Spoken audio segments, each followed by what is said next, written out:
Cascade Hoops Talk, Billy D. Hey, today we have Ben Limback. He's the head men's basketball coach. Concordia Bulldogs play there in the G-Pack. Buckle up. Cascade Hoops Talk starts right now. Cascade Hoops Talk, produced in the shadow of the beautiful Cascade Mountains and bringing the world NAIA basketball.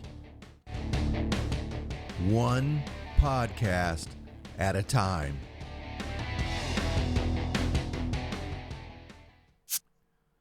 Hey, today we have Ben Limback. As I said, he's a head men's basketball coach there. Concordia Bulldogs. They're in Seward, Nebraska. Coach Limback, year after year, just has the Bulldogs right there. Really has done a great job with that program. Everybody says that gym there in Seward, you can see it there in the picture, is one of the toughest places to play in the country. And on top of that, he's a great guy, and his team, they're real easy to talk to. They just recruit great people. Really a good program. Hey, let's take a listen to Ben Limback, head men's basketball coach, Concordia Bulldogs. Cascade Hoops Talk, Billy D. Hey, I got Ben Limback, Concordia Bulldogs. They're in the G-Pack. Thanks for being on, Coach. Thanks for taking some time.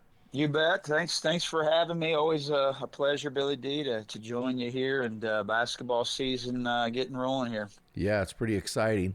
You know, just can you take a couple minutes and just tell folks about Concordia, where it is, a little bit about the college? Yeah, absolutely. So Concordia, University of Nebraska. I mean, we're located here in Seward, Nebraska, small town, but about 20 miles just outside of Lincoln, Nebraska. And so, it's been here since 1894, and, Wow. and I'm a proud graduate. And I think, the things that make our university special is not only the faculty and staff and the students that attend, but I think we have a rich history of a wonderful Christian faith family environment. And we also, fun fact, we lead the NAIA all time in the number of scholar athletes in total. So we've had the most ever in the NAIA. So very proud of not only the sports tradition, but also the academic and the opportunity to grow in your faith here is a unique way to grow in your faith in Christ while you're attending. So I think that's kind of what we've been about and continue to be about, and it's a true blessing to be a coach here at the alma mater, and definitely the student athletes and coaches I get to work with every day. Yeah, that's quite an honor to be able to coach at your alma mater. Yeah, you had quite a basketball career. I think we've talked about that prior, though. You know, you talking about the students there, that's a great lead in. As you know, I've had the opportunity to be around your team, get to know some of the guys, some of the families. And I've always been really, really impressed with the quality of people that you bring into that program and how well they represent the program. Just talk a little bit about how important that is. And I have a follow-up, but talk about how important it is to bring in those quality people. Yeah, thank you for noticing that. I think that's honestly the biggest part. You know, we have wonderful, beautiful facilities here at Concordia. We have great, faculty, staff, like a lot of colleges too. But I think the thing that separates us truly is the families and the type of young men and young women that are a part of our university and certainly our basketball program. We're blessed to have guys with character, guys that you don't have to monitor whether they're going to class, guys that go about the daily business every day. And certainly we're all sinners and make mistakes, but I think the things that I noticed with these young men. I mean, we just had a guy engaged, got proposed to his girlfriend out in Colorado, and so then you go to these guys' weddings and the things that you appreciate more than the basketball, and just how they become wonderful husbands and dads. I mean, shoot, I saw Brevin Slope, his young boy this morning at chapel, and so all these things that just come full circle, and it makes you really appreciate each individual and the quality of young men that we do have in the program. Since you run, I'm going to call it a pretty tight sieve for the kind of people you bring in, does that make your job easier or harder? So in other words, you're going to filter some people out, and so in that respect, it makes it a little harder. But then when you get people there, it's easier because they're not problems. So net is, does it make your job a little easier or a little harder? Yeah, 100%. You just had a great insight there, Billy D. I think the key to recruiting is recruiting to what fits your culture and what style of university you're recruiting to, and certainly every recruiting meeting I have with families, we're very upfront about what we are about, Mm-hmm. and those areas I already mentioned to you, and we find out right then and there if that's a great match on both sides, Both right? sides. Like we Yep, want to exactly. help the families and the young men make the right choice in their college, and if it's not the things that Concordia has to offer and our program have to offer, like you had mentioned, it's way better to find out about that in this first recruiting meeting or early on. Yeah. That way, you can make that decision. So I think you're dead on. I think it's easier once you identify what you're standing for and what your program stands for, and a lot harder if you just go based on, this kid's a good shooter, this kid's Mm-hmm. talented, because that I mean, you can find thousands of kids in today's world that can play. It's just, do they really fit what you're looking to be about? Yeah, I think if more young men while they were in high school understood that culture is almost as valuable, or some cases more valuable than your Hmm. athletic ability. Yeah, And amen. I sometimes I think they learn it a little bit too late, but I'm not going to Yep. be able to fix that. But that's just an observation. Not, yeah. Let's pivot back and talk a little bit about last season. It was really actually Hmm. a very good season. You were just loaded up with talent last year, 26 and Hmm. 7, 16 and 4. Would you tie for second there? Well, in the G Pack, everybody's tied for Hmm. second. But uh, you ended up. You and I were just talking. You ended up falling at Baker. Nothing to hang your head about in that round of 32. Looking back on last season, how satisfied, or I don't know if dissatisfied is the word, but did you feel you left anything on the table? Yeah, no, I think that's the wonderful part about where this program is at, especially the seniors that have graduated, where they left it. I think the expectations were high last year, Mm-hmm. and I do think you ask anybody on that team last year, we left some meat on the bones, and I think Baker, right? They were an amazing team. We had them they were at home. We were on the road. That was our final game, and they definitely outplayed us that night. And so there was disappointment. I think, Mm-hmm. we could have ended up, in the Elite Eight with that team last year, or the Final Four even. And I think there's probably going to be disappointment. Mm-hmm. But then you step back and you look at the amazing young men that graduated from the program, and the guys that move on and get careers started, and become engaged and all these things, and then you look back at the amount of wins that senior class had, and the trips to the national tournament and the Mm-hmm. championships in the league, and then you start to reflect on the other stuff. So to answer your question, yes, there was some disappointment. You never want to lose that final game. You always want to win your last game if you can, and but certainly a lot to be proud of, and certainly very proud of the young men that came through and graduated and left this program in better shape than when they were here. You talked about having a lot of that team was pretty deep last season. You lost some Hmm. guys, obviously, a lot of seniors graduated. That's happened all across the country. But if I look at your roster, I don't think you got hit as bad as a lot of schools. You've got Zach Koulis and Hmm. Logan Wilson, who he played Hmm. sparingly, but you got a couple seniors coming back to Yep. provide some leadership. And then you got some guys, it's hard for me to believe they're still just juniors. Jackson Stevie and Brooks Kissinger, they've been around for a little while. You've got a lot of talent coming back, coach. Yeah, no, I think that's the fun part of coaching. I think the joy of coaching is seeing the next group of guys start to play into a different type of role and different responsibility. And we have a group of juniors, especially. You named a few of them, Kissinger and Stuvie, and then we got Hayden Frank, and guys that started some games their Yeah. freshman year, played significant minutes as freshmen, and now they're juniors, and I think they're ready to take that next level. We graduated 2 All-Americans, Player of the Year in our league, Tristan Smith and Noah Shutt, Yeah. and we might not have any All-Americans right now, but I think there's a few in our program right now that'll get there someday. And I think the goal is, right, to get there sooner than later, individually, but also as a team. And you mentioned culture at the beginning of this phone call, and I think this team gets that part right. I think they understand that we have built up a pretty good culture of Hmm.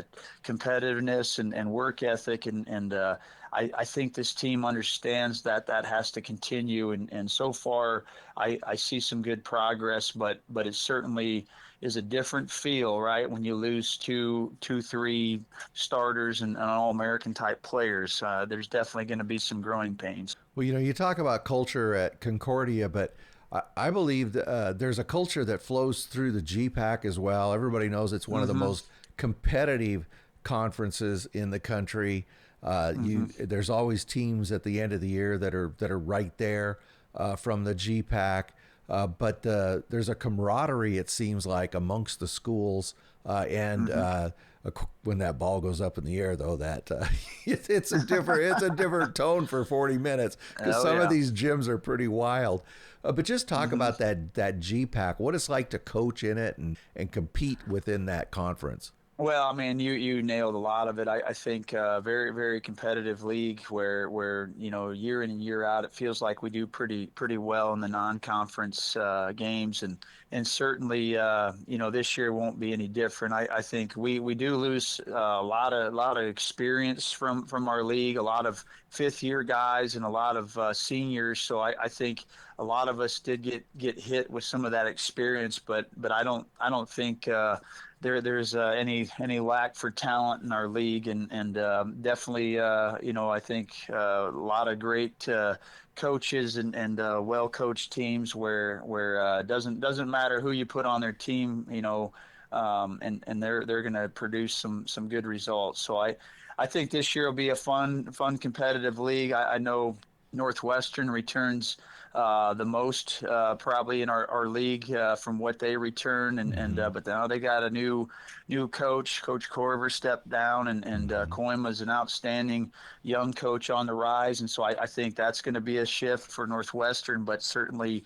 They were picked to win our league, and then there's a bunch of teams I think right after that could compete in their own right, and I think that's what we have to all shake out here in the next few months.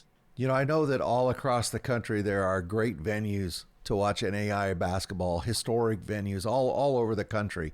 But I think the GPAC, is just my opinion, has Hmm.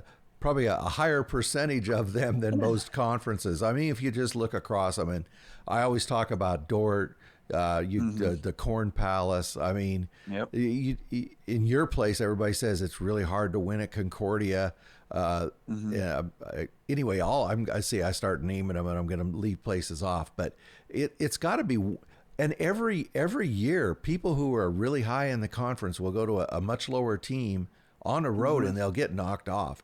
There's no night where you can't be complacent, is there?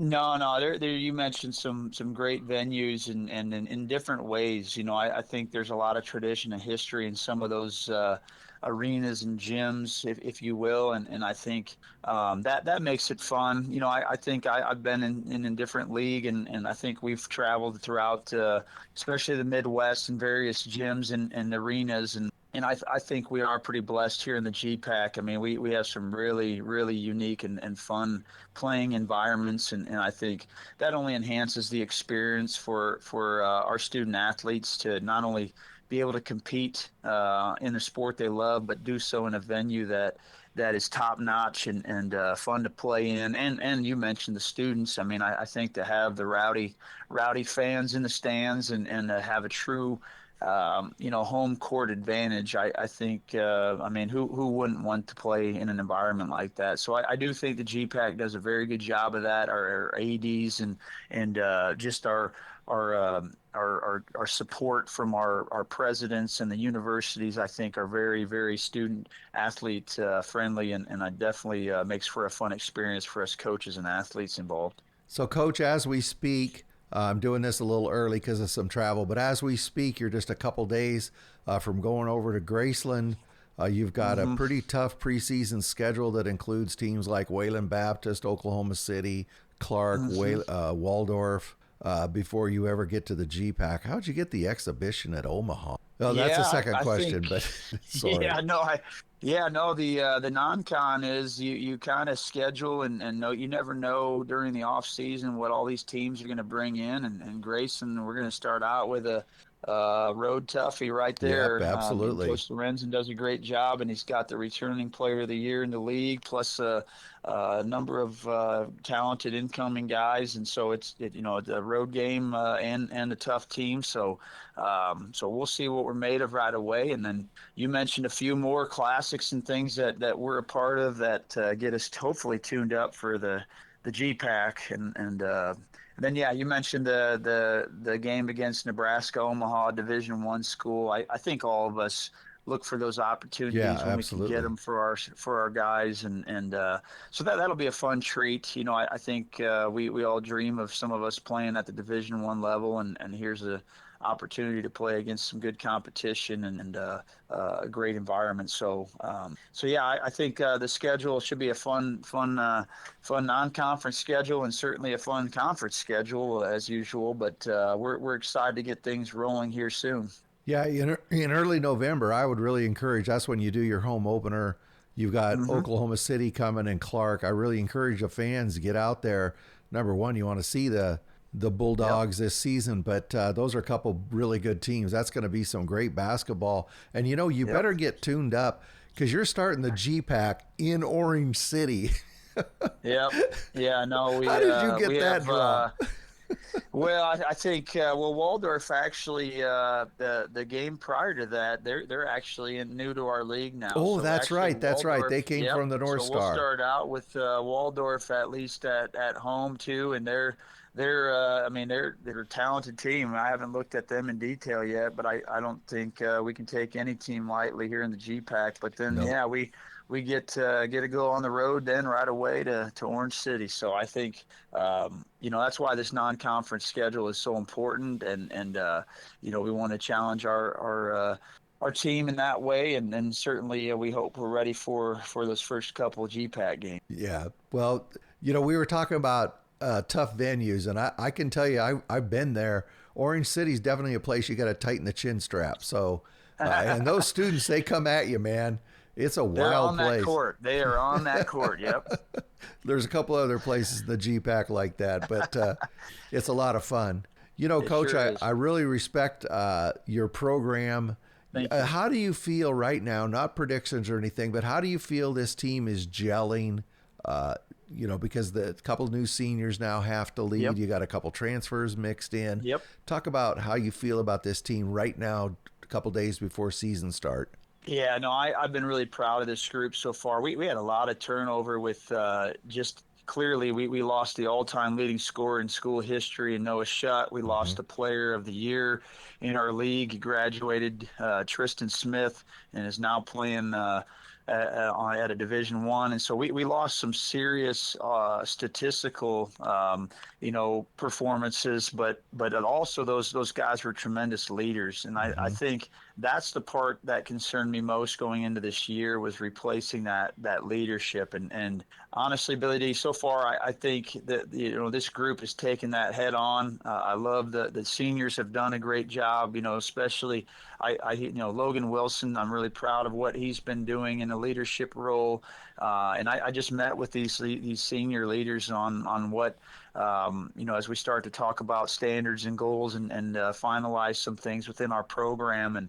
And I just love that part right now where you can just feel this sense of urgency and the bond and the tight camaraderie that they want to continue to build. And we're certainly not there yet. We have a long way to go, but I like that our team understands that Mm-hmm. and they feel like, or it feels like they're willing to put the work in each day to get to whatever level that we want to get to. So a lot of work to be done yet, but it has been a true joy so far to get started with these guys, because I think they're hungry and ready to take this next step. Yeah.